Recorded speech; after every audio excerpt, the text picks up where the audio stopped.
পার্বত্য ২৭ বছর আগে যে চুক্তি হয়েছে, তখনই জানেন যে পার্বত্য অঞ্চলের ক্রিয়াশীল সংগঠনের একটা অংশ সেই চুক্তিকে তখনই তারা কিন্তু অব্যাহত রেখেছিলেন।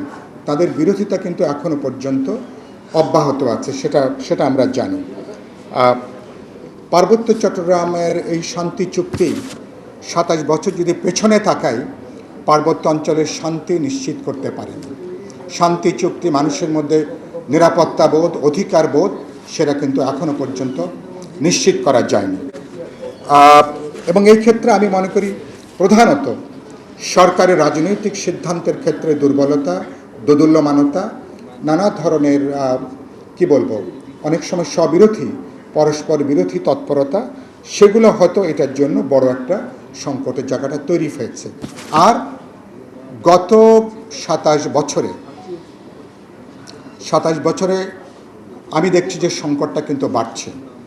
পার্বত্য অঞ্চলে ক্রিয়াশীল রাজনৈতিক দলগুলোকে বহুদা বিভক্ত করা, মানে ব্রিটিশরা আমাদেরকে যেভাবে শিখিয়েছিল ডিভাইড অ্যান্ড রুল, পার্বত্য অঞ্চলে আমরা একইভাবে দেখছি যারাই সরকার এসছেন গত ২৭ বছরে, পার্বত্য অঞ্চলের জনগণ, অধিবাসী, রাজনৈতিক সংগঠনকে প্রত্যক্ষ পরোক্ষভাবে নানাভাবে তাদেরকে বহুদা বিভক্ত করবার লক্ষ্যেই কাজ করা হয়েছে। এবং এটাও একটা আত্মঘাতী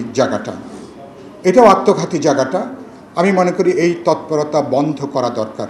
৩১ দফা বিএনপির যে রূপান্তরের প্রস্তাবনা, সুনির্দিষ্টভাবে বা আমাদের সাথে যুগপৎ আন্দোলনের গণতন্ত্র মঞ্চের সাথে বিএনপির আমাদের ৩১ দফার বিএনপির ৩১ দফার মধ্যে পার্থক্য আছে।